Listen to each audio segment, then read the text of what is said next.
વાક્ય 41 કાલે 40 સુધી પૂરા કર્યા. વાક્ય 41 એમાં કૃપાલદેવ કહે છે, દુખી હો, વાક્ય 41, દુખી હો તો આજની આજીવિકા જેટલી આશા રાખી આજના દિવસમાં પ્રવેશ કરજે. દુખી હો તો આજની આજીવિકા જેટલી આશા રાખી આજના દિવસમાં પ્રવેશ કરજે. જો તું દુખી છે એટલે પાપનો ઉદય ના કારણે તું દુખી છે, તો આજીવિકા તો મેળવી પડે, એટલા પૂરતો જ પ્રયત્ન કરજે. વિશેષ મેળવવા માટે જાવા મારીશ નહીં તો જે હશે તે પણ જતું રહેશે. એટલે જો દુખી છે પાપ કર્મના ઉદય, તો આજીવિકા જેટલી માત્ર આશા રાખીને આજના દિવસમાં પ્રવેશ કરજે. એમાં વિવેચનમાં કે છે, દુખી હોવાનું કારણ પાપનો ઉદય છે. પાપના ઉદયમાં પણ આજીવિકા તો નિભાવવી પડે, મેળવવી પડે, તે વગર છૂટકો નથી. ખાવા પીવાની જોઈએ તેટલી જરૂરિયાતો તો આજે મેળવવી પડશે, પણ તેથી વિશેષ મેળવવા એટલે વિશેષ ભેગું કરવાની આકાંક્ષાએ ફાંફા મારવા નહીં, અથવા લાભની ઈચ્છાએ જે કંઈ પાસે હોય તે વેપાર કે સટ્ટા વગેરેમાં ધન રોકશે, તે બધું પાપનો ઉદય હોવાને કારણે અવળું પડશે અને કંઈક હશે તે પણ જતું રહેશે, કોઈ બેસશે. માટે પાપના ઉદયમાં બહુ સાચવીને પ્રવર્તવા જેવું છે. એમ કે સૌભાગભાઈને કૃપાલદેવે કીધેલું કે પાપના ઉદયમાં વિશેષ ઝાવા મારવા નહીં. ભક્તિ સત્સંગ કરવો પણ વિશેષ મેળવવાની આકાંક્ષા ન રાખવી. આજીવિકા પૂરતું મળે તો સંતોષ માનવો. તે વખતે પાપનો ઉદય હોય તે વખતે કોઈનો ઉપકાર કરવા જઈએ તો પણ અવળું પડે અને દુશ્મન જેવા લાગી. આપણે કોઈનું ભલું ઈચ્છીએ પણ એનો પણ વિપરીત અર્થ થાય કે એને કંઈ લેવું હશે માટે કરે છે. એટલે પાપના ઉદયમાં ઉપકાર કરવા જઈએ તો પણ અવળું પડે ને દુશ્મન જેવા લાગીએ, એ પૂરો પાપના ઉદયને કારણે છે. આવા વખતે બીજી લોભ આદિકની પ્રવૃત્તિ ઓછી કરવી કે છોડી દેવી. જેટલું શક્ય હોય તેટલું ધર્મ ધ્યાનમાં ચિત્ત લગાવવાનો પુરુષાર્થ કરવા યોગ્ય છે, જેથી પાપ શમે અથવા પાપના દરિયા ઓછા થાય કે પુણ્યરૂપ પણ થઈ જાય. એટલે આવા વખતમાં ધર્મ ધ્યાનમાં ચિત્ત લગાવવાનો પુરુષાર્થ કરવો. દુઃખી હોય તો પણ બહુ દોડ ન કરતા જેટલો લાભ મળે તેમાં સુખ માનવું યોગ્ય છે. જે મળે એમાં સુખ માનવું યોગ્ય છે. તેથી સુખી રહેવાશે. સંતોષી નર સદા સુખી. આવા વખતમાં એટલે પાપના ઉદયમાં બહુ ઝાવા નાખવાની મળે નહીં. એકવાર દ્રષ્ટાંત છે કે જ્યારે ભાગ્ય વિપરીત હોય ત્યારે કોઈ તેને આપી ન શકે. એકવાર એક પતિ પત્ની એક શહેરમાંથી બીજા શહેરમાં જતા હતા. રસ્તામાં ગરીબ હતા બિચારા. એની અત્યંત ગરીબાઈ જોઈ અને તે જંગલમાં રહેલ યક્ષણીએ પોતાના પતિ યક્ષને એમ કહ્યું કે આ કેટલા ગરીબ છે, એને તમે કંઈ આપો. ત્યારે યક્ષ કહે, એના ભાગ્યમાં જ નથી. હું આપીશ તો પણ એને નહીં રહે એની પાસે. તો કે તમે આપી તો જુઓ, આપ્યા વગર શું ખબર પડે. એટલે એને દેવે એક કુંડલ સોનાનું સારું એવું મોટું બનાવી કંઈ દાગીના જેવું, અને એને જાય છે રસ્તામાં જ આગળ મૂકી દીધું. રસ્તામાં હવે એના ભાગ્યમાં જ નહીં, એટલે એને તેના નજીક આવે છે ત્યારે એવી મતિ સૂજી કે આ જગતમાં જે આંધળા હોય એ આંધળા કેવી રીતે ચાલે, એમ આપણે ચાલી જોઈએ તો કેવું લાગે આપણને. એમ કરીને એ કુંડલ પાસે આવવાનું થયું ત્યારે બેને બુદ્ધિ એવી સૂજી કે આંખો મીચી દીધી. પછી આંખો મીચીને ચાલવા લાગ્યા. થોડે સુધી ચાલ્યા એટલે પેલું કુંડલ તો ગયું પાછળ. એટલે પછી યક્ષે કહ્યું, જોયું એના નસીબમાં જ નથી, કેમ કે બુદ્ધિ કર્માનુસારિણી, બુદ્ધિ કર્મને અનુસાર બુદ્ધિ સૂજે, એના ભાગ્યમાં જ નથી. એટલે બુદ્ધિ જ એને આવી સૂજી કે આંધળાઓ જ્યારે આંખ ન હોય તે કેવી રીતે ચાલે આપણે જોઈએ. એમ ભાગ્ય વિના મળતું નથી, અને મળે તો ટકતું નથી. એવી રીતે જ એક બીજા ગરીબને જોઈને એક જણે કહ્યું કે આને તમે કંઈ આપો ને, તો એને રત્ન ચિંતામણી આપ્યો. પણ એણે કીધેલું દેવે કે એના ભાગ્યમાં નથી, અર્થાત એનાથી એને ફાયદો નહીં થાય. એટલે એક વહાણમાં એ બીજે ગામ જાય છે, એ હંમેશા પાસે જ રાખે કે આ રત્ન ચિંતામણી કે આ મુકુંદ કોઈ લઈ લે તો. પણ એ વહાણની અંદર જ રાતના ચાંદનીના સમયે એને જોવાનું મન થયું કે મારો રત્ન ચિંતામણી આ ચાંદનીમાં કેવો ચમકે છે. એ પણ જહાજમાં ત્યાં કિનારા ઉપર જઈ અને આમ હાથમાં આમ કરી જોવા લાગ્યો કે આ ચાંદણી આમ તેમ ફેરવે, પેલા પાસાઓ વિશેષ ચમકે. એટલે એને આમ ફેરવતા જ એ સમુદ્રમાં પડી ગયો. એમ ભાગ્યમાં ન હોય તો ગમે એટલો પુરુષાર્થ કરે એટલે મળતું નથી. એટલે ભાગ્યનો ઉદય ન હોય, અર્થાત વિપરીત ઉદય હોય, ત્યારે ભક્તિ સત્સંગ કરવા પણ વિશેષ મેળવવા માટેનો પુરુષાર્થ કરવો વ્યર્થ છે. સૌભાગભાઈને એટલે કૃપાલુ કહ્યું કે વિશેષ તમે જવા મારશો નહીં, આ ઉદય છે તમારે, માટે સમતા ભાવે જે મળે એમાં સંતોષ રાખો. આ પ્રમાણે કૃપાલદેવ કહ્યું. પુષ્પમાળાનું 41મું વાક્ય, દુઃખી હો તો આજની જ આજીવિકા જેટલી આશા રાખી આજના દિવસમાં પ્રવેશ કરજો. આ બધા વાક્ય સવારના શૌચ ક્રિયા કરતા પહેલા વિચારી જવા માટે કૃપાલદેવે કહ્યું કે જો તું વકીલ હોય, શેઠ હોય, કે રાજા હોય, કે સ્ત્રી હોય, કે બાળક હોય, કે વૃદ્ધ હોય, કે તું દુઃખી હોય, કે પૈસાદાર હોય, તો તારે શું કરવું આજના આખા દિવસમાં, એ બધું પહેલાં વિચારી જા અને પછી પ્રવૃત્તિમાં લાગજે.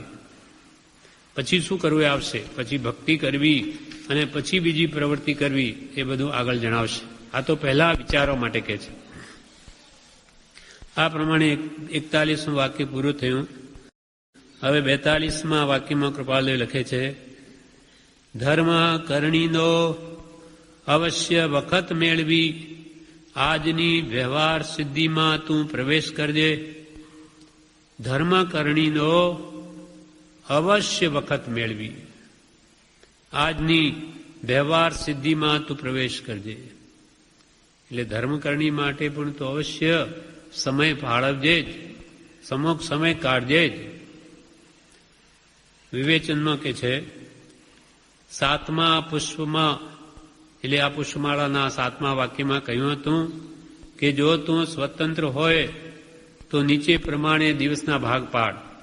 એમાં 1 પ્રહર ધર્મ કર્તવ્ય, 1 પ્રહર ભક્તિ કર્તવ્ય, 1 પ્રહર વિદ્યા પ્રયોજન વગેરે જે કહેલું, તેમ 16મા વાક્યમાં પુષ્પમાં પણ કૃપાલદેવે એમ જણાવેલું કે તું ગમે તેટલો પરતંત્ર હો તો પણ પવિત્રતાને એટલે આત્મશુદ્ધિને વિસ્મરણ કરીશ નહીં.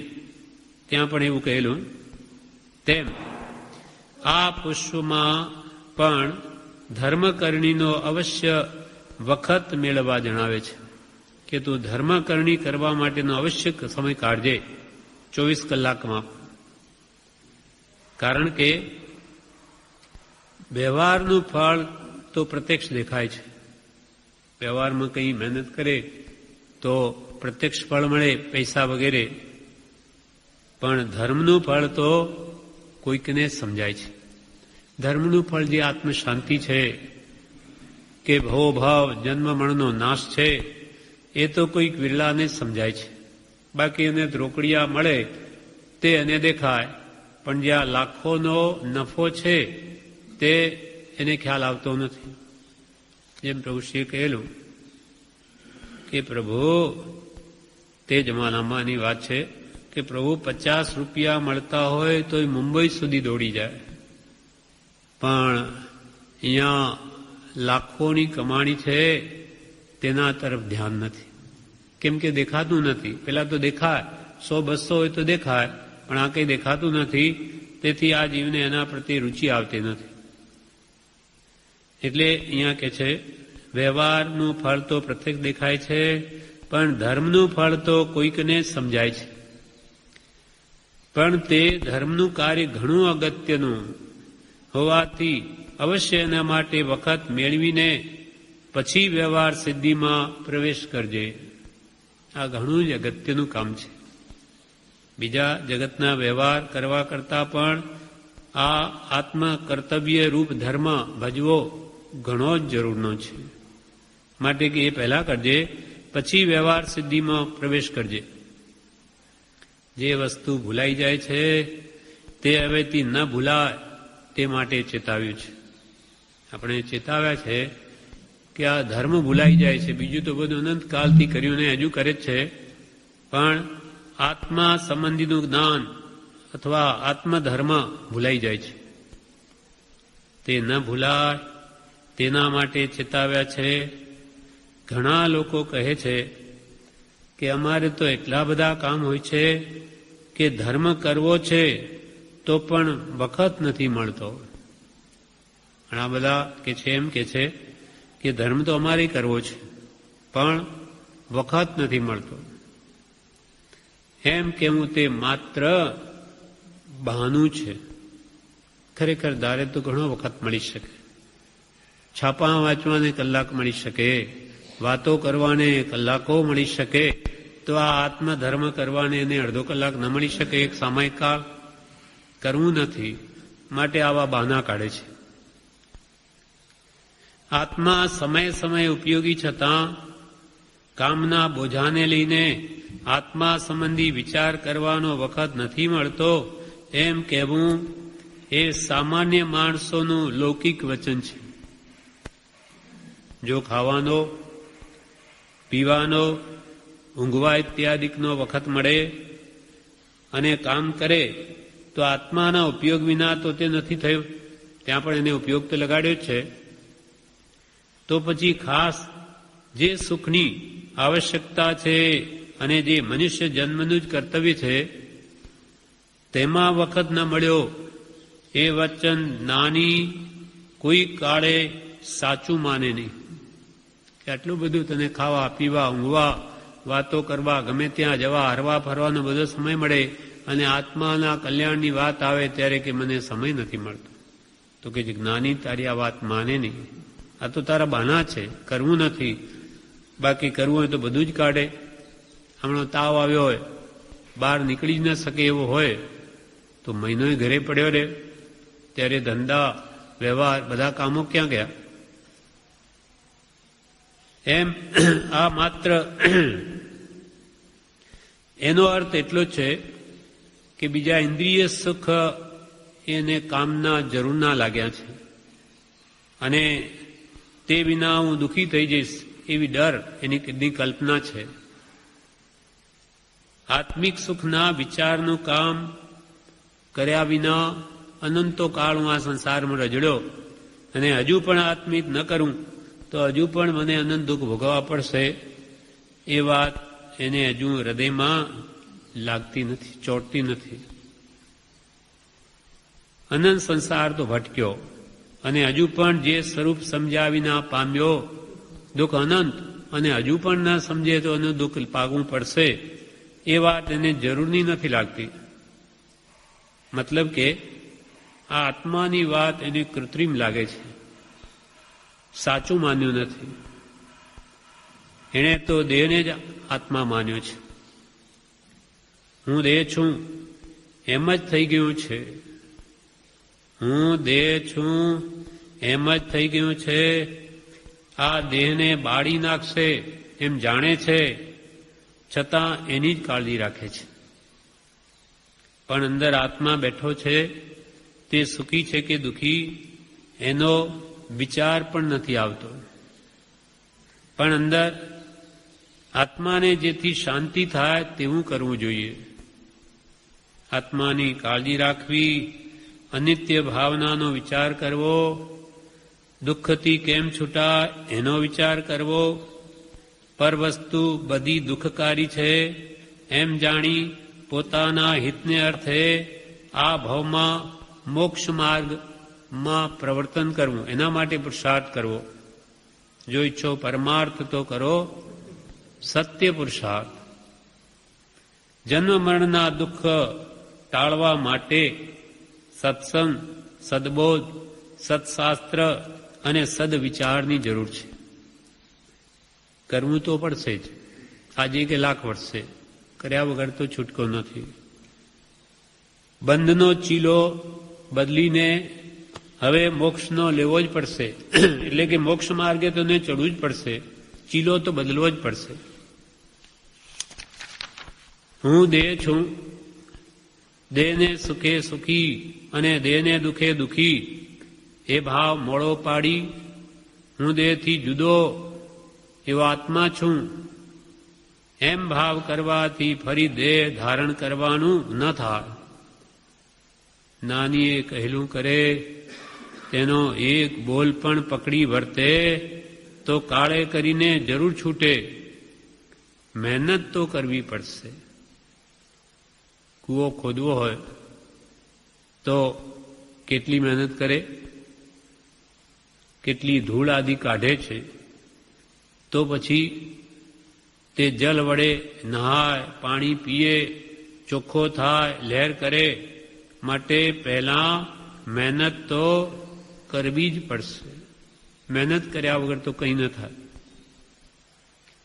અને એ પણ આ મનુષ્ય દેહ છે ત્યાં સુધી જ, પછી કંઈ થવાનું નથી. એટલે કે ઢોર પશુઓનીમાં કાંઈ થવાનું નથી. નરકમાં તો ત્યાં દુઃખ દુઃખ ને દુઃખ જ છે, ત્યાં શું થાય? તેમ દેવલોકમાં પણ ભાગ્યે જ કોઈ કરે સમ્યક દ્રષ્ટિ સિવાય. બાકી ત્યાં પણ હરવા ફરવા આ મોજ મજા જ સૂજે છે. કેમ કે બાહ્ય ભૌતિક સાધનોની ભરમાર છે, અત્યંત છે. એટલે ત્યાં પણ આત્માર સૂજવો બહુ વિકટ છે. એટલે એકમાત્ર મનુષ્ય દેહ સિવાય આત્માનું કામ થતું નથી ખરી રીતે.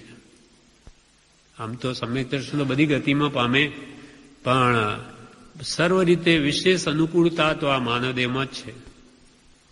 એટલે કૃપાલદેવ માનવદેહનો પાઠ લખ્યો કે આમો નહીં કરશો તો તમે ક્યારે કરશો, પછી અનંતકાળ રજડવું પડશે.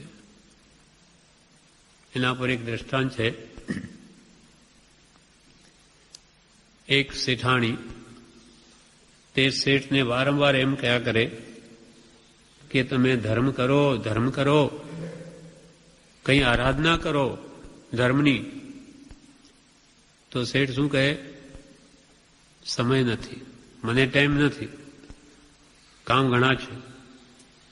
જ્યારે એક કહે ત્યારે એકની એની એ જ વાત.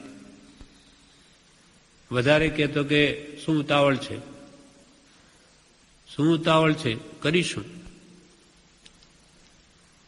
હવે એકવાર શેઠ બીમાર પડ્યા ત્યારે ડૉક્ટરને બતાવ્યા, ડૉક્ટરે દવા આપી, એ શેઠાણીએ લઈને કબાટમાં મૂકી દીધી એને શિક્ષા આપવા માટે. શેઠ કે દવા આપી નથી, તો કે આપીશું. ફરી બીજી વાર થોડી વાર એને દવા, તો કે આપીશું, શું ઉતાવળ છે? ફરી થોડી વાર થઈને કે દવા આપી નથી, તો કે ઉતાવળ શું છે, હમણાં કામ છે. ત્યારે શેઠ ધડુકીને બોલે, એ શું મર્યા પછી દવા આપવાની છે? તો કે મર્યા પછી ધર્મ થવાનો છે. ધર્મની વાત જ્યારે તમને આરાધનાની કહીએ ત્યારે તમે એ જ કહો સમય નથી, શું ઉતાવળ છે? તો આ દવા માટે શું ઉતાવળ છે? થશે. એટલે શેઠને અક્કલ આવે છે કે ઓહો, ખરેખર મને સમય નથી એમ કર્યા કરું ને આમણો મરી ગયો તો મારે સાથે ખાલી હાથે જઈશ, એટલે મારે આરાધના કરવી જ જોઈએ. આ કહે છે તે બરાબર છે. એની આંખ ઉઘડે છે અને પછી એ પણ ધર્મ આરાધન કરતો થઈ જાય છે. એમ આ કૃપાલય કહે છે કે ધર્મને માટે અવશ્ય, ધર્મ એટલે આત્મ સ્વભાવ, વસ્તુ સ્વભાવો ધમ્મો, આત્માનો સ્વભાવ એ જ એનો ધર્મ છે. તો એ સ્વભાવ પ્રાપ્તિ માટેનો પુરુષાર્થ એ વ્યવહાર ધર્મ છે, એને અવશ્ય કરવો જોઈએ. કારણ વિના કાર્ય થતું નથી. ભક્તિ, સત્સંગ, સ્વાધ્યાય, સ્મરણ વગેરેની આરાધના કર્યા વગર, જપ તપની, એના સિવાય આત્મધર્મની પ્રાપ્તિ થતી નથી. માટે વ્યવહાર ધર્મો પ્રવર્તવું જ જોઈએ. નહીં નિશ્ચય એકાંતી આમાં નથી કહેલ, એકાંતે વ્યવહારની બંને સાથ રહેલ. નિશ્ચય રાખી લક્ષ્યમાં સાધન કર્માશોય નિશ્ચય આત્મપ્રાપ્તિ સ્વભાવ ધર્મ એ કરવો મેળવો છે, પણ એ લક્ષ્યમાં રાખીને એને પ્રાપ્ત કરવાના જે નિમિત્તો એ સેવવા જ પડશે. કે હું તો સત્સંગ ભક્તિ કંઈ નહીં કરું અને મને તો આત્મજ્ઞાન મળી જાય ન મળે, હું પુરુષાર્થ નહીં કરું, હું મહેનત નહીં કરું, હું ધંધો નહીં કરું, પણ મારે રૂપિયા તો જોઈએ, કે મળે નહીં. દરેક માટે પુરુષાર્થ તો કરવો પડે. તેમ આત્મધર્મ મેળવવો હશે તો વ્યવહાર ધર્મ પ્રવર્તવું જ પડશે. એટલે કૃપાલદેવ અહીંયા વાક્ય કે છે 42મું, ધર્મ કરણીનો અવશ્ય વખત મેળવી આજની વ્યવહાર સિદ્ધિમાં તું પ્રવેશ કરજે. ધર્મ કરણી એટલે ધર્મ કર્તવ્ય, એનો અવશ્ય વખત મેળવી, એના માટે અવશ્ય સમય કાઢી અને પછી તું વ્યવહાર સિદ્ધિ, વ્યવહારના કાર્યમાં પ્રવર્તન કરજે. એટલે રોજે સવારે ઉઠી, આપણે અહીંયા તો આ જ કામ છે આખો દાડો, તો પણ સવારના 4 વાગે ઉઠીને ભક્તિનો ક્રમ ચાલુ થઈ જાય. સવારનો બ્રહ્મ મુહૂર્ત અદ્ભુત હોય છે. શાંતિ હોય હૃદયમાં, મનની વિકલ્પો વગેરે શમી ગયેલા હોય આખી રાતના, અને બહાર પણ બધા લોકો ઉઠીને ધર્મ આરાધના કરે. પહેલા ચિત્ત શાંત હોય, વેપાર વ્યવહારના કંઈ કાર્યો શરૂ કર્યાને હોય. એટલે કે છે કે આ બધા વ્યવહાર સિદ્ધિના કામ પછી પહેલા ધર્મ કર્તવ્ય માટે અવશ્ય વખત કાઢજે. કેમ કે બીજા બધા કામો કરતા આ કામ અત્યંત જરૂરનું છે. આ નથી થયું એટલે જ રખડીએ છીએ. સ્વરૂપને સમજ્યા નહીં, આત્મધર્મને. કેમ કે વ્યવહાર ધર્મ આત્મધર્મના લક્ષ્ય આત્માર્થે સેવ્યોની માટે રજડ્યા. માટે ધર્મકરણીનો અવશ્ય વખત મેળવી આજની વ્યવહાર સિદ્ધિમાં તું પ્રવેશ કરજે. હવે 43મું વાક્ય કૃપાલદેવ કહે છે, કદાપી પ્રથમ પ્રવેશે અનુકૂળતા ન હોય તો પણ રોજ જતા દિવસનું સ્વરૂપ વિચારી આજે ગમે ત્યારે પણ તે પવિત્ર વસ્તુનું મનન કરજે. કદાપી પ્રથમ પ્રવેશે અનુકૂળતા ન હોય, એકદમ કદાચ ધર્મમાં પ્રવેશ કરવાની માનો કે તને અનુકૂળતા ન હોય તો પણ રોજ જતા દિવસનું સ્વરૂપ વિચારી કે મારા દિવસો બધા કેટલા વ્યતીત થઈ ગયા, આજ કરું, આ કાલે કરું, આજ કરું, આજ કરું, એમ કરતા એ ગયા દિવસનું સ્વરૂપ વિચારી આજે ગમે ત્યારે પણ તે પવિત્ર વસ્તુનું મનન કરજે. આત્મધર્મ એ અત્યંત પવિત્ર વસ્તુ છે. શુદ્ધ આત્માનું સ્વરૂપ એનો જરૂર વિચાર કરજે. વિવેચનમાં કે છે, મરણનો ભરોસો નથી, અચાનક આવે એવું છે. મરણનો ભરોસો નથી, અચાનક આવે એવું છે. પહેલા ખબર આપીને આવે એમ નથી. માટે પહેલા જ ધર્મ કાર્ય કરી લેવું, પછી વ્યવહારમાં પ્રવેશ કરવો. રોજ ઉઠીને પણ એ જ કરવું. પહેલા ધર્મ કાર્ય, પછી બીજી વાત. પહેલા મરણ આવે એના પહેલાં કંઈ ખબર આપીને આવે નહીં, માટે પહેલાં ધર્મ કાર્ય કરી લેવું, પછી વ્યવહારમાં પ્રવેશ કરવો. ઉઠીને પહેલું કામ ભક્તિનું કરી લેવું. અપવાદ રૂપે તેમ ન બને તો ગમે ત્યારે કરવું, પણ કરવું અવશ્ય. પહેલાં તો ઉઠીને જ કરવું. બ્રહ્મચારીજીએ એક બાળકને મંત્ર આપેલો. એ રોજ મંત્ર તો બીજા સમયે કરતો હતો, આજ્ઞા આરાધન 3 પાઠ વગેરે, પણ એના મરણને દિવસે એમ જ એને સૂઝ્યું કે આજે 5 વાગે એની મા ઉઠે, એ પણ ઉઠી ગયો અને ચૂલા પાસે એની મા કંઈ કરતી ત્યાં આવીને બેસી ગયો. 3 પાઠ કર્યા. માએ કીધું કે આજે કેમ એટલા વહેલા તે 3 પાઠ ને આ કરી લીધું માળા? તો કે આજે મને એમ જ થયું કે હું હમણાં જ કરી લઉં. આ પ્રમાણે આજ્ઞા ભક્તિ કરી ને પાછો સૂઈ ગયો. એ સૂઈ જ ગયો, પાછો ઉઠ્યો જ નહીં. એમ આ બધું ઓટોમેટિક એવી વિચારણા એને ઉત્પન્ન થાય છે. સારા કામો કર્યા હોય, સારી ભાવના કરી હોય તો એ રહસ્યભૂત મતિ અને અંત વખતે હાજર થઈ જાય છે.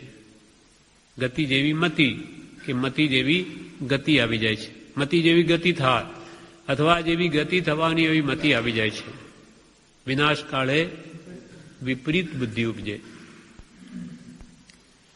માટે કે છે મરણનો ભરોસો નથી, એટલે શુભસ્ય શીઘ્રમ અને ધર્મ કાર્ય તો પ્રતિદિન ઉઠતા જ પહેલા કરવું જોઈએ. ન જ કોઈ કારણસર અપવાદ રૂપે બને તો પછી દિવસના બીજા સમયમાં કરવું જોઈએ, પણ બનતા તો સવારમાં જ કરી લેવું.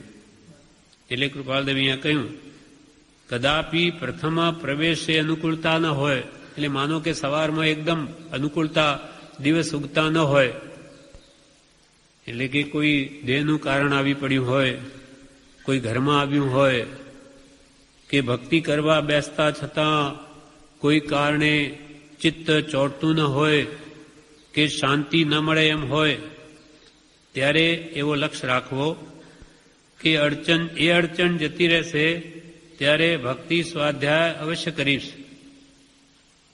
જેમ આ વિઘ્નનું કારણ કહ્યું તેમ કોઈ પરોપકારનું કોઈ આકસ્મિક કારણ આવી પડે તો ભાવ એવો રાખવો કે મારું કામ હજુ અધૂરું છે, મારે ભક્તિનું કામ અધૂરું છે, તેથી આ પરોપકારનું કામ પૂરું થયે આત્માનું કામ પછી જરૂર કરીશ. મનમાં આવવું જોઈએ કે મારું કામ બાકી છે, આ પછી આવી પડ્યું એ મારે કરવું જ જોઈએ અને કરું જ છું, પણ બાકીનું કામ મારું હજુ બાકી છે તો પછી હું કરીશ જ. એમ કદાપી પ્રથમ પ્રવેશે અનુકૂળતા ન હોય તો પણ રોજ જતા દિવસનું સ્વરૂપ વિચારી આજે ગમે ત્યારે પણ તે પવિત્ર વસ્તુનું મનન કરજે. તે પવિત્ર વસ્તુને ભૂલીશ નહીં, કેમ કે શીઘ્ર કરવા જેવું છે. નિરંતર સ્વરૂપ સ્મૃતિ જ રાખવા આવ્યું છે, એને આગળ ધકેલવા આવ્યું નથી. પણ કોઈ વિઘ્નના કારણે એને મોડું કરવું પડે એ વાત જુદી છે. બાકી શુભસ્ય શીઘ્રમ એના માટે ઢીલ ના હોય. એક દ્રષ્ટાંત છે કે એક શેઠ હતો, એને એક પુત્ર હતો. પુત્રને દીક્ષા લેવાનો ભાવ થયો. કેવડી ભગવંત આવ્યા, એનો ઉપદેશ સાંભળી એમનો અને એનો વિચાર થયો કે બસ મારે આ સંસાર ત્યાગી દેવો છે, મારે સંસારમાં રહેવું જ નથી. ત્યારે માતા પિતા એ પણ એમ જ કહ્યું, માએ પણ એમ કહ્યું કે તારી બહુ જ સારી ભાવના છે, અમારી તો એવી ભાવના નથી થઈ, તારી થઈ છે તો તું આવું રત્ન મારા કુખે આવ્યું મને પણ ધન્ય છે. પિતા પણ આવી રીતે રાજી થયા કે તું સંસાર ત્યાગની કેવડી ભગવાનનો ઉપદેશ સાંભળીને ભાવના થઈ, બહુ જ ઉત્તમ છે. પણ એક કામ કર કે તું 8-10 દિવસ થોભ, આપણે 28 મહોત્સવ કરીશું, બહુ ધામધૂમથી તને દીક્ષા આપીશ, તારે તો લેવી જ છે, પણ તારા નિમિત્તે બીજા પણ સારા ભાવ કરે. ત્યારે એ શું કહે, મને તો એક દિવસ પણ પાલવે એમ નથી, એક દિવસ પણ હું થોભી નહીં શકું, મને આ સંસારમાં ગમે જ નહીં. 8 દિવસ કોણે ક્યારે પૂરા થાય? તો કે ભગવંતને પૂછી લઈએ, ભગવાન કેમ કરીએ? ભગવાન કેવડી ભગવંતને જઈને પૂછ્યું માતા પિતાએ કે આ દીક્ષા લેવાનું કે છે અને 8 દિવસ બી થોભાનું ના કે. ત્યારે કેવડી ભગવાન શું કે, એની ભાવના બરોબર છે, ભલે લે આજે જ દીક્ષા, ભલે આજે જ દીક્ષા લે, એમ કહી દીધું. એટલે એને તો લેવી જ હતી, તે ભાવથી જ તે દિવસે એને દીક્ષા આપી દીધી. આપીને હજુ તે દીક્ષા લઈ રહ્યો છે, તે બધી વિધિ ચાલે, એ વિધિમાં એ ભાવમાં જ એ પુત્રનું મરણ થઈ ગયું, મૃત્યુ થઈ ગયું. કેવડી ભગવાન તો જાણે છે કે જો 8 દિવસ આ કંઈ થોભ્યો તો આનું તો આયુષ્ય જ નથી. પછી કેવડી ભગવંત, પછી માતા પિતા રડવા લાગ્યા કે આવું થઈ ગયું. તો કે રડોમાં, એ તો દેવ થયો છે અને હમણાં અહીંયા આવશે. એ પછી કલાક પછી આવે છે અને બધાને નમસ્કાર કરે છે. કેવડી ભગવંતે કે આપે કૃપા કરીને હા પાડી તો આપનો અનંત ઉપકાર મારા ઉપર, મારી આ સ્થિતિ થઈ, આપે આ ઉપદેશ આપ્યો તો મારું જીવન પલટાઈ ગયું. માતા પિતાને પણ નમસ્કાર કરીને કહ્યું કે તમે પણ મને રજા આપી માટે તમે પણ મારા ઉપકારી છો અને હું સુખી છું, મને કોઈ તકલીફ નથી. પણ આ રીતે તમે લોકોએ મારા પર ઘણો ઘણો ઉપકાર કર્યો છે. એમ શુભ કામમાં ઢીલ કરવાની ન હોય, કેમ કે આયુષ્યના ભરોસા નથી. સવારમાં આપણે કંઈ આજ્ઞા ભક્તિ લેવાની ઈચ્છા થઈ હોય અને એટલામાં કે સાંજે એને મરી જાય, કંઈ કહેવાય નહીં. આ ભાથું છે આપણું. આ આજ્ઞા ભક્તિ સામાન્ય નથી, ગુરુ સદગુરુની આજ્ઞા છે. સદગુરુ એટલે શુદ્ધ આત્મા, પરમ કૃપાળુ દેવ એટલે શુદ્ધ આત્મા છે. એટલે આ મોટું ભાથું આપણી સાથે લઈને જઈએ તો ભવો કામ લાગે. એટલે શુભ કામમાં ઢીલ હોય નહીં. એટલે આ કૃપાળદેવ કહે છે, કદાપી પ્રથમ પ્રવેશે અનુકૂળતા ન હોય તો પણ રોજ જતા દિવસનું સ્વરૂપ વિચારી, એટલે આ રીતે કે હું ઢીલ કરતા કરતા કેટલો મારો સમય વ્યતીત થઈ ગયો. આ બમ્મય કરીશું કરતા હજુ સુધી ભાવ જનતો નથી ને ગરડા થઈ ગયા. એટલે આ પ્રમાણે તો આયુષ્ય પણ પૂરું થઈ જશે. માટે રોજ જતા દિવસનું સ્વરૂપ વિચારી આજે ગમે ત્યારે પણ તે પવિત્ર વસ્તુનું મનન કરજે. એ વાતને મન ઉપર લેજે કે હું આ બધી વાતોમાં તો વર્ષો વહી ગયા અને જીવન પૂરું થઈ જશે અને આત્માર્થ રહી જશે. માટે હવે પહેલું કામ આત્માનું કરવું, બીજું કામ પછી, એમ વિચારીને નિશ્ચય કરવો જોઈએ કે પવિત્ર વસ્તુનું મનન કરજે. કેમ કે મનન કર્યા વગર છાપ પડે નહીં હૃદયમાં. આ શ્રવણ તો આપણે બધું સાંભળીએ છીએ, પવનની લહેરની માફક સાંભળીને ગયું. કંઈ વિશે વિચાર કરીએ, ચિંતન કરીએ તો મન ઉપર છાપ પડે અને વારંવાર એનું ઘોલન થાય, નિધિધ્યાસન ચિંતન, તો એ જીવનમાં ઉતરે છે. આ પ્રમાણે વાક્ય 43મું પૂરું થયું. નહીં, હજુ આગળ છે. એમ જ રોજ જતા દિવસનું સ્વરૂપ વિચારી, એટલે આમને આમ ઘણાય દિવસો જતા રહ્યા અને જેને માટે જન્મ્યા છીએ તે ધર્મ કરવાનું કામ તો રહી ગયું. અને આજનો દિવસ પણ જો કાળજી નહીં રાખું તો આ દિવસ પણ જોત જોતામાં જતો રહેશે. માટે સ્મરણ કરવા યોગ્ય એવું જે આત્મ સ્વરૂપ, તેનું વિસ્મરણ નહીં કરું. સ્મરણ કરવા એવી પવિત્ર વસ્તુ તે શુદ્ધ આત્મા અથવા સહજાત્મ સ્વરૂપ છે, તેને હવે હું ભૂલું નહીં. એટલા માટે જ આપણને આ સ્મરણ, એનું નામ જ સદા યાદ રાખવાનું. જે સ્મરણ એનું વિસ્મરણ કદી ન કરવું. એટલે સ્વરૂપની ભ્રાંતિ જે ના દીધી છે એ ગુરુ આજ્ઞાએ આપણને સ્મૃતિ આપવા માટેનો મંત્ર મળ્યો, એનું રટણ નિષ્દિન આપણા લક્ષ્યમાં હોવું જોઈએ, ધ્યાનમાં હોવું જોઈએ, કાં રટણમાં હોવું જોઈએ. મહા પ્રયત્ને ઘણા પુણ્યના ઢગલા આ વસ્તુ પ્રાપ્ત થઈ છે. સહજાત્મ સ્વરૂપ આ જેવો તેવો મંત્ર નથી. પ્રભુ શ્રી કે અમે આત્મા જ આપીએ છીએ, આ મંત્ર આપીએ છીએ તો આત્મા જ આપીએ છીએ.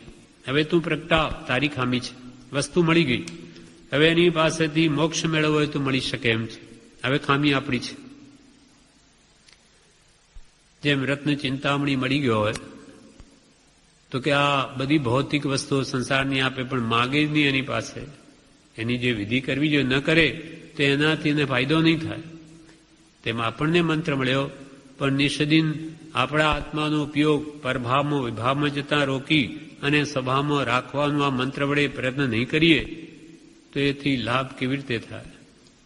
માટે અહીંયા કહે છે કે જતા દિવસનો વિચાર કરી અને હવે આત્મજાગૃતિ મેળવજે કે આવી ભૂલો પૂર્વે તો અનંતકાળમાં થઈ ગઈ, હવે નહીં કરવું, અને પવિત્ર વસ્તુનું મનન કરજે. હવે વાક્ય 44 એમાં કૃપાલદેવ કહે છે, આહાર વિહાર નિહાર એ સંબંધીની તારી પ્રક્રિયા તપાસી આજના દિવસમાં પ્રવેશ કરજે. આહાર વિહાર નિહાર એ સંબંધીની તારી પ્રક્રિયા તપાસી આજના દિવસમાં પ્રવેશ કરજે. આહાર વિહાર અને નિહાર. આહાર એટલે તો ભોજન, વિહાર એટલે શરીરનું હલનચલન, અને નિહાર એટલે શરીરના મળ ત્યાગની ક્રિયા, મળમૂત્રાદિ ત્યાગની ક્રિયા, તે નિહાર. એ નિયમિત રીતે આત્માને બાદ ન આવે તેમ કરવી. આહારને લઈને બધા દોષો, શરીરના રોગો વગેરે થાય છે. ઊંઘને આહાર ઘટાડ્યા ઘટે.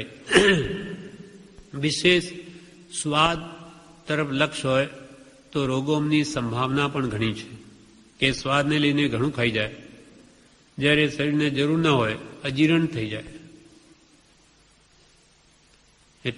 તેથી એટલે જેટલા સ્વાદ જેટલા રોગ, એટલે આહાર ઓછો લેવો એમ કહ્યું. ઊંઘ અને આહાર ઘટાડ્યા ઘટે અને વધાર્યા વધે છે. ઊંઘને અને આહારને સંબંધ છે. વિશેષ આહાર કરીએ તો ઊંઘ વધારે આવે. આહાર મુનિઓને એશના સમિતિપૂર્વક શાસ્ત્રમાં લેવા કહ્યું છે. 42 દોષ રહિત શુદ્ધ આહાર હોય તે લેવો, નહીં તો લેવું જ નહીં, કેમ કે અન્ન જેવું મન થાય છે. તે પાપ દૂર કરવા માટે કહ્યું છે શુદ્ધ આહાર લેવાનું. જે આહારની કાળજી રાખે તેને પાપ ઓછું લાગે. આહારની વાત થઈ. તેમ વિહારમાં મુનિઓની ઈર્યા સમિતિપૂર્વક ચાલવા કહ્યું છે. તેમાં આપણને પણ યત્નાપૂર્વક ચાલવું. 2 ડગલા આગળ જોઈ ને કોઈ કીડી મકોડી પગ નીચે ન આવી જાય એમ જોઈને ચાલવા કહ્યું છે. એમ જો ઉપયોગ રાખે તો બિચારા નિરપરાધી ઘણા જીવો મરતા બચે, એના પણ પ્રાણ બચે, આપણે પાપથી બચીએ. માટે આપણે પણ 2 ડગલા આગળ જોઈને ચાલવું જોઈએ. નિહારમાં પ્રતિષ્ઠાપનિકા સમિતિ પૂર્વક મુનિઓને વર્તવા જણાવી છે. ઉપયોગ ચૂકી જવાના એ બધા સાધન છે, આ સ્થાનક છે. ખાવા પીવામાં આસક્તિ વિશેષ થઈ જાય તો આત્મલક્ષ ચૂકી જવાય. એટલે બધી જ ક્રિયા, હલવા ચાલવામાં સંકલ્પ વિકલ્પ ગમે ત્યાં મન ચડી ગયું તો ગમે તેમ ઉતાવળો ચાલે અથવા જોયા વગર ચાલે તો ઘણા જીવો મરે, ઉપયોગ રહે નહીં. એટલે ઉપયોગ ચૂકી જવાના આ બધા સ્થાનક છે. માટે એ ક્રિયામાં આજ્ઞા વર્તાય છે કે નહીં તે તપાસી જવું. નાની પુરુષોએ યત્નાપૂર્વક ચાલવા કહ્યું તો હું એ પ્રમાણે ચાલું છું કે નહીં તપાસી જવું. નાની પુરુષોએ ખાવામાં કંદમૂલાદિ નિષેધ કર્યો તો હું કંઈ એવું મારા આહારમાં તો આવતું નથી એ તપાસી જવું, જેમ જ્ઞાનીઓએ કહ્યું તેમ કરવું. આહાર સંબંધી હવે વિચાર કરે છે. આહાર એ તુચ્છ વસ્તુ છે. એની કથાને વિકથા કહેવાય છે. દેશકથા, રાજકથા, સ્ત્રી કથા અને ભોજન કથા. એ ભોજન કથાને તુચ્છ કથા કહી છે. મુમુક્ષુએ એમાં ખોટી થવા જેવું નથી. દિશાએ જવાની વાત કોઈ કરતું નથી, તેમ આહારની પણ વાતો કરવા જેવી નથી. કોઈ સંડાસ જઈ આવે એની કઈ વાતો કોઈ કરે નહીં, તેમ આ ભોજનની પણ વાતો નહીં કરવી. કેમ કે આ ભોજન પણ 2-3 કલાક પછી વિષ્ઠા જ થવાની છે. અને એનું મહાત્મ્ય મુમુક્ષુને હોય નહીં કે આજે તો કેવી સરસ વાનગી બની, શું ખાવાનું હતું. આમ જેમ લગ્નમાં લોકો વાતો કરે શું રસોઈ બની, એ વિશેષ એ કર્મને ગાઢ બનાવે છે, મજબૂત કરે છે, નિકાચિત કરે છે આવા ભાવો કરી. એટલે મુમુક્ષુ એમાં ખોટી થવા જેવું નથી. આ ખાવા પીવાની વાતોમાં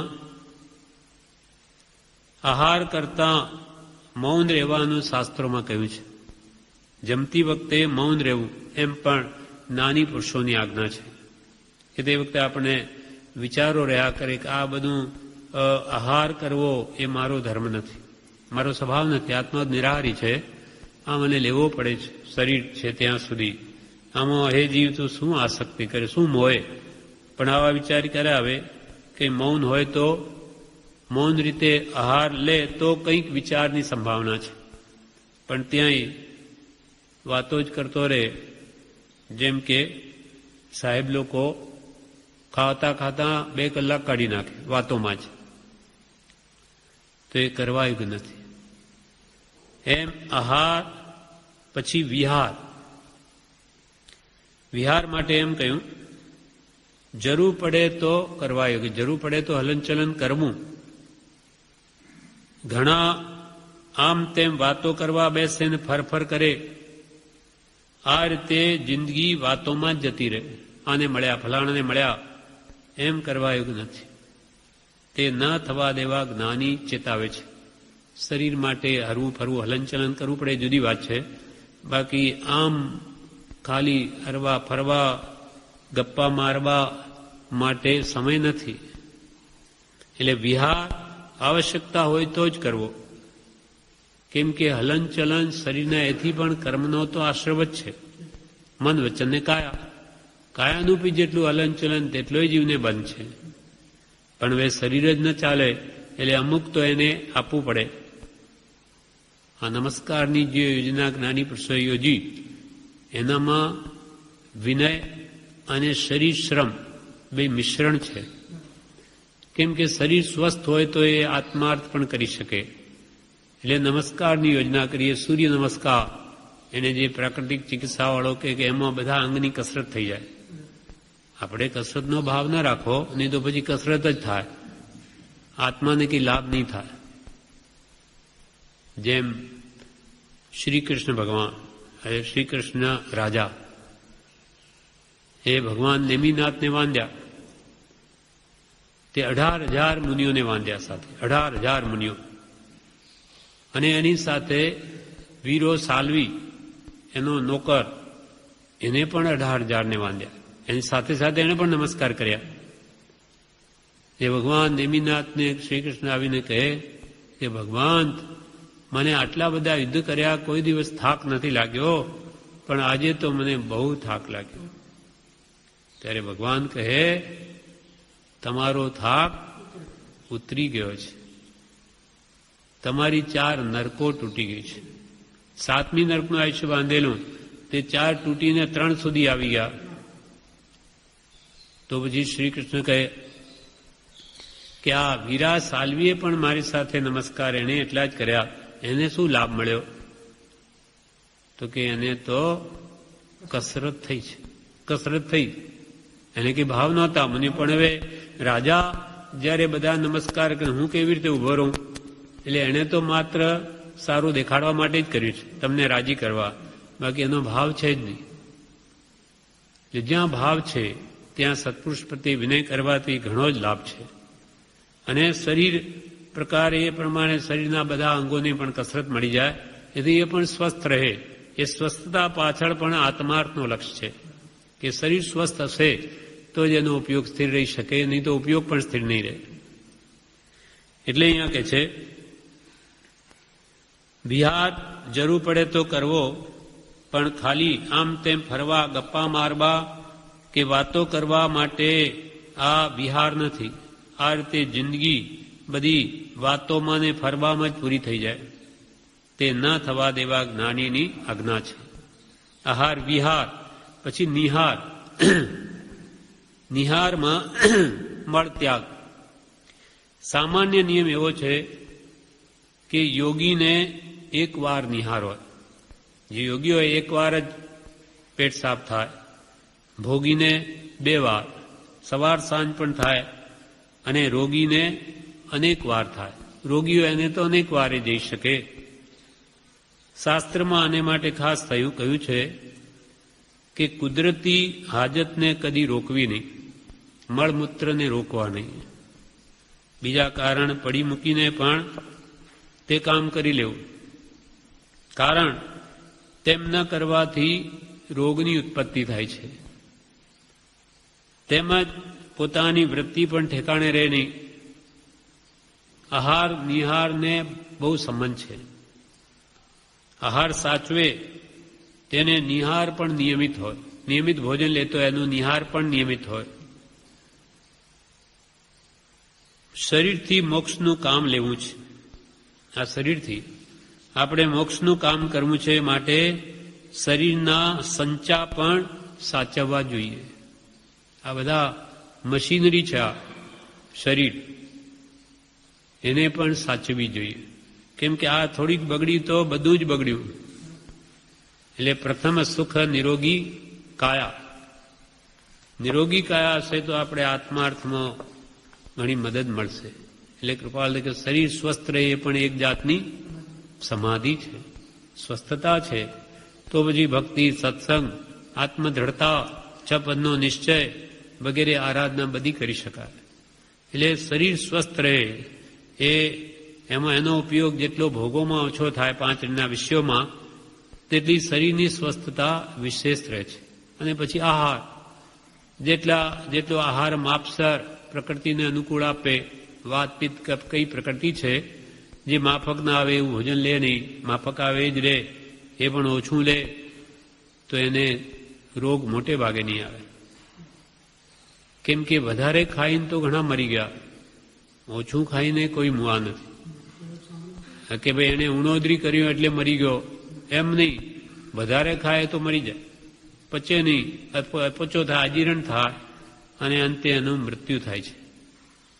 માટે કૃપાલે કહે છે આહાર વિહાર નિહાર એ સંબંધીની તારી પ્રક્રિયા તપાસી આજના દિવસમાં પ્રવેશ કરજે. એ પણ વિચારજે કે હું આહાર કેવો લઉં છું, વિહાર શરીરને માટે કરું છું કે હલનચલન કે નહીં, કસરત વગેરે કે નમસ્કાર વગેરેથી શરીરને શ્રમ આપું છું કે નહીં, નિહાર પણ મળત્યાગ કરું છું સમયસર કે નહીં, અથવા થાય છે કે નહીં, એ સંબંધિત તારી પ્રક્રિયા તપાસી આજના દિવસમાં પ્રવેશ કરજો. કેમ કે એમાં પણ આત્માર્થનો લક્ષ્ય છે. શરીર જો આત્માર્થે સાચવે તો ઘણું ઉપયોગી છે. એટલે કૃપાલ એક ઠેકાણે કહ્યું છે શાસ્ત્રોમાં કે જો આત્માર્થમાં એ શરીરનો ઉપયોગ થતો હોય તો એને રત્નના કરંડિયાની સમાન સાચવાયું છે. એક રત્ન નહીં, રત્નનો કરંડિયો હોય તો એને કેવી રીતે સાચવીએ? તેમાં શરીરની સંભાળ લેવી કે એથી આત્માર્થ થાય છે. અને ભોગાદિમાં એનું પ્રવર્તન થતું હોય તો એની ફૂટી બદામ જેટલી પણ એની કિંમત નથી, તો એને પોષવાની જરૂર નથી. કેમ કે એ વિશેષ ભોગાદિમાં પ્રવૃત્તિને આત્માને કર્મનો બંધ કરાવશે. એટલે આત્માર્થે હોય તો એને સાચવવું, ભોગાદિ માટે નહીં. આ પ્રમાણે વિશેષ આપણે આગળ આવતીકાલ લઈશું. 44 થયા.